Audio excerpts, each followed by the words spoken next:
Caught wife cheating after 15 years. M45 been married for 15 years to wife, 44. We have 2 kids and I don't know how to really start this, so here we go. Me and my wife were childhood friends, not like we were close cause. We really didn't notice each other much until high school after mutual friends started dating. And we saw each other a lot more after that. At first we were friends. And then after I grew a pair of nuts I asked her out and she said yes. A little confession, I had a crush on her before the friends started dating, but I kept it to myself. We started dating out last 2 years of high school and planned to go to the same college, but after figuring out that her school didn't offer the same program I had to head to another one. Should have seen a problem when the school I picked had her same program, but she told me that it wasn't a place she's seen herself. We tried the long distance for a while, but I really didn't work, so we called it a quit while we were in college. After a few years, and I graduated from school, we surprisingly bumped into each other during a visit back home. Conversation sparked up a passion of interest, so we stayed in contact, talking almost every day and reigniting each other passion into each other. And it wasn't long where she had moved in into my apartment. It did seem pretty fast now that I think about, but I can't lie, it just felt right at the moment. My career was going well, and she was just about to graduate for her degree, so everything seemed right. Now during this time she had a male friend that I called him, and he was extremely attractive. Like, this guy is a player, and I kinda didn't trust him. Okay, I'll be honest, I didn't trust him at all, and I hated that my girl was his friend, and we had many conversations about this. And she promised me, damn near swore to God himself, that she had no romantic feeling for this guy and they were strictly friends, and that if I really trusted her that I wouldn't worry. Believing that I should trust her and know that she wouldn't do anything to sabotage what we are building. Not let's fast forward. At this point my work and home life is competing with each other. The kids need me for this, but I have this and that to do by the end of the week. And I'm not gonna lie, I made my mistake maybe leaning too hard on her or not telling her how much I appreciated her, but I always thought it was implied. So one day I come home from work, and as I walked in I hear her laughing and giggling. As I head into the kitchen I notice she was cleaning the dishes and him was sitting at the island talking to her. As I walked into the room a slight quietness enter with me, almost like I was the guest in my house, but they both quickly greeted me, not suspiciously but enough to fill the silence. Now me and him wasn't friends, but we had have a conversation on my uncomfortable feeling about him and my wife, and it wasn't long or combative, it was short and simple. Looking back now he probably got a good laugh at men. But after a few minutes he left and it was me and my wife, and now at this point I don't know if she was already with him, or she was just mad at me for not helping out a lot. But when I went in to get close to her or show her some intimate touch, she rejected me with "I'm tired, had the kids all day." Or she would start a random argument about something that was so small. This has been happening for the last 6 months until I just got to the point and asked, "Is there someone else?" And this will hell broke loose. She called me every name in the book and even brought up some insecurities that I had. And if that wasn't a sign, she didn't talk to me for about a week after that. At this point I knew there was something going on, so I knew I had to figure it out. So I booked her a spa day on my day off and made sure she was completely pampered. And while she left the house, me and an electrician buddy placed small cameras around the house. Now, before you say I wouldn't have done that, I would have left, and you're right, but I was praying that I was going too far. I was hoping that I'll record for a month or 3 and see that I didn't get anything, and then know that I'm a dumbass with a great woman that loves me. She came home smiling and even gave me some attention. I thought that maybe the spa day was all she needed, some time to wind down. It was almost like back in the day while it lasted. So after 2 months of recording I didn't find anything, and I was so happy, feeling like a dumbass for putting these cameras in my house. So I stopped watching the cameras for a while. They were just there, completely became out of sight, out of mind. Until one day I get a notification on my phone telling me that something in the house was ajar or something like that. So I checked the cameras, since I can see if one of the kids had broke something. As I flicking through the camera, I stopped on my front door, noticing a black pair of shoes next to another pair, as it didn't look like none of my shoes, just from what I can see. So something in me said go to the bedroom camera. As I look at that camera, there was no one in there and the bed was still made. For some odd reason I just kept flicking through the camera, and then I caught my wife coming out the laundry room with him. Behind her she fixed her clothing and he was buckling his pants. My heart shattered as I couldn't believe what I was seeing. Everything inside of me wanted to go home and kill both of them, I'm not gonna lie, but I thought about my kids and how losing both parents won't benefit them. So I shut everything in my office, and ashamed to say I cried, can't say how long, but long enough where my eyes felt like they were swollen. And after that I knew what I had to do. So as I'm heading home I'm trying to compose myself for this argument that I know was coming. I called a friend of the family and asked if the kids could stay over for a while so that we can talk. They agreed, and as I arrived home, my wife was cooking and I can still smell that food like a prisoner. Last meal, as I sat down it was a silence. As I looked at her I pulled out my phone and showed her the video of her and him coming out the laundry room, and all I said, "Why?" At first she tried to lie, even with video evidence, but after a while pursuing it she finally broke and told me the truth, that her and him has been sleeping together the last 3 years we've been married and she could be pregnant with his child, and that she's sorry. Find out like this, but since it all out, she wants a divorce. It hit me hard cause I came from a broken family and never wanted my kids to feel the struggle of separated family. But after hearing that, I got up and went upstairs as I felt defeated. I've worked my ass off and did all I could to place this family on a pedestal. And it felt like someone just kicked it from under me. I wanted to harm myself so bad when I figured that out, but God works in mysterious ways. Cause my daughter called me and told me that she loved me, not in those words, but it was what I needed to get better. My dad spent 15 years tending to the tree in our backyard. I just cut it down, and I don't think it was a tree. I don't know where else to turn. Can't talk to my mom about this. She's already a wreck. I can't talk to my dad because, well, he's the reason I'm writing this. I did something, and I thought I was doing the right thing. I thought I was saving him. But now, the house is filled with a silence that is so much worse than the screaming I wish I could hear. And I see the look in my father's eyes, and I know I've made a terrible, terrible mistake. I need help. I need someone to tell. We live in a nice house. Kind of place people move to when they want a family. A big yard, a picket fence, flower beds my mom fusses over. It was a normal, happy place to grow up, till the tree. It all started about 15 years ago. I was 10. My dad came home from work one day, absolutely buzzing with an energy I'd rarely seen. He was a quiet man, a decent man, worked a steady job in logistics, and his passions were small and manageable. He loved gardening. It was his escape. On this day, he was holding a small, wrinkled paper bag.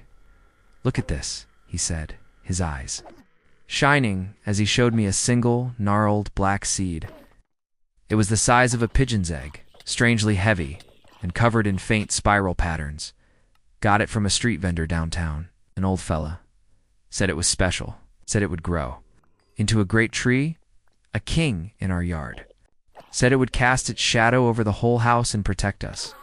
I was 10. I thought it was cool. My dad was a sane, rational man, but he always got a bit poetic when he talked about his garden. I just figured he was exaggerating to make his only kid excited. We planted it together in the center of the backyard. It was a good memory. Yeah, one of the last purely good ones, I think. The tree grew. And it grew fast. Faster than any tree has a right to grow. Within a couple of years, it was already taller than me. My dad was ecstatic. He tended to it like it was some kind of deity. He built a small, neat wooden fence around its base, not to keep animals out, but it seemed to designate its space as sacred. No one else was allowed to water it. No one else was allowed to prune it. Not that it ever seemed to need it. It was his. For years, my mom and I just accepted it. It was Dad's hobby, his thing. When he was out in the yard, kneeling by the tree, we knew that was his time. We didn't interfere, didn't think much of it, but the tree kept growing. And as it grew, my dad started to change. Subtly at first, he'd spend more and more time out there. He'd come in for dinner with dirt under his fingernails and a distant, peaceful look on his face. He started talking about the tree not as a plant, but as a presence. "The tree is well today," he'd say. "It enjoyed the rain." We'd just smile and nod. By the time I was in my early 20s, the tree was a monster. It was a species none of us recognized. Its bark was a smooth, dark gray, almost black, and its leaves were a deep, waxy green that seemed to drink the sunlight. It towered over our 2-story house, casting a vast, profound shadow over the entire backyard for most of the day, and that's when we really started to notice the rowan. The first sign was the other plants. My mom's prize-winning roses, the vegetable patch, cheerful little flowers she planted every spring. And anything that fell under the tree's shadow for more than a few hours a day would wither and die.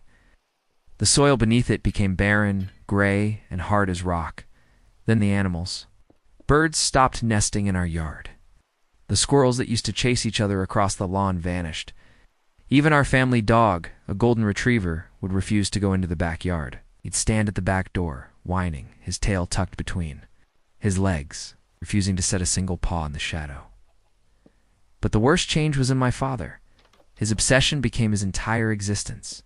He quit his job, said he needed to be home to attend to the tree. He'd spend all day, from sunrise to sunset, sitting on a small bench he'd built directly under its densest branches, just sat there. Sometimes we'd see him. From the kitchen window, his head tilted as if he were listening to something. Sometimes his lips would move, and we knew with a certainty that made us sick that he was talking to it. My mom and I tried to reach him. We pleaded. We begged. "Honey, please," my mom would say, her voice breaking. "Come inside. Eat something." "You look so thin." He'd just shake his head, a slow, placid smile on his face. "I'm not hungry. The shadow is enough. It's so peaceful here. It comforts me. It can comfort you too, if you just come and sit with me." We never did. There was something about that shadow. It wasn't just a lack of light. It felt cold. It felt heavy. It felt hungry. Standing at the edge of it felt like standing at the shore of a deep, dark ocean you knew you shouldn't step in. The last weeks were the breaking point. He stopped coming inside at all, except to sleep in his chair in the living room for a few fitful hours. He was wasting away. His skin was pale and waxy. His eyes were sunken, but they held a serene, vacant glow that terrified me more than any anger could have. He was being consumed. The tree was eating him alive, and he was letting it. I decided I had to do something. The tree had to go. The tree had to go. I waited until night. I watched through the window until he finally, reluctantly, came inside and slumped into his armchair, falling into his usual restless sleep. The house was silent. My mom was asleep upstairs. This was my chance. I grabbed the heavy wood-splitting axe from the garage. My hands were sweating, my heart pounding a frantic, terrified rhythm against my ribs. I stepped out the back door. The yard was bathed in the pale, ethereal light of a full moon, but the ground beneath the tree was a pit of absolute blackness. I stepped into the shadow. The cold was immediate, shocking. It wasn't a natural cold. It was a deep, draining cold that seemed to pull the warmth directly from my bones. I walked to the base of the tree. Its smooth, black bark felt strangely slick to the touch, almost like skin. I raised the axe. As the metal head touched the bark, I heard it. A whisper, right beside my ear. A voice that was both male and female, old and young. It was a rustle of leaves and a sigh of wind and a voice all at once. "Don't." I stumbled back, my heart seizing in my chest. I looked around wildly. The yard was empty. I had to have imagined it. It was the wind. It was my own fear talking back to me. It had to be. I steeled myself, spat on my hands, and swung the axe with all my might. Talk. The sound was dull, wet, not the sharp crack of axe on wood I was expecting. It felt like hitting a side of beef. The axe bit deep into the trunk. I wrenched it free, and a dark liquid, black in the moonlight, began to ooze from the gash. I ignored it. I swung again, and again, and again. I fell into a frantic, desperate rhythm, sweat pouring down my face, my muscles screaming. The wet, fleshy thud of the axe, the splatter of the dark sap, the deep, draining cold of the shadow, it was a nightmare. With every swing, the ooze from the gash flowed more freely. The coppery, metallic smell of it filled the air. It was a smell I knew, a smell that had no business being here. It was the smell of blood. I touched the sticky liquid with my fingers, brought them to my nose. It was blood, thick, dark, real.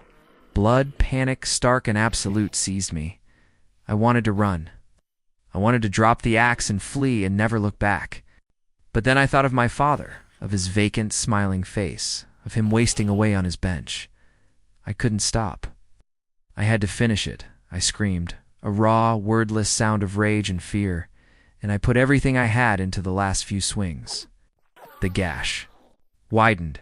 The tree groaned, a deep, shuddering sound that seemed to shake the very ground. And then, with a final, tearing shriek of splintering matter, it fell. It crashed into the yard with a ground-shaking boom, its great branches shattering my mom's empty flower pots. Silence, the shadow was gone. I was panting, leaning on the axe, my body trembling with exhaustion and adrenaline. My eyes were drawn to the stump, to the place where I had cut it. I pulled the small flashlight from my back pocket and aimed the beam at the wound. The inside of the tree wasn't wood. It was a chaotic, fibrous mass of what looked like dark red muscle and pale glistening sinew, all woven around a central, horrifying core. Where I had cut the tree in half, I had also cut it in half. Embedded in the center of the trunk, integrated into its very being, was the torso of a human being. I could see the curve of the rib cage, the shape of the spine, the pale, rubbery look of preserved flesh. I had cut it clean through. The dark blood was still pouring from it, soaking into the ground. I didn't know what to do. I couldn't scream. I couldn't move. My mind simply stopped. What was this? Who was this? Was this what my father had been talking to? Burn it? The voice came from behind me. It was quiet, raspy, and broken. I spun around, my flashlight beam cutting wildly through the darkness. My father was standing at the edge of the patio. He wasn't looking at me. He was staring at the fallen tree, at the mangled, bleeding stump, and the expression on his face. It was the most profound, gut-wrenching sadness I have ever witnessed. The vacant serenity was gone, replaced by a grief so deep it looked like it had cracked his very soul. "Dad," whispered. "We have to burn it," he repeated, his voice hollow, all of it. "Now."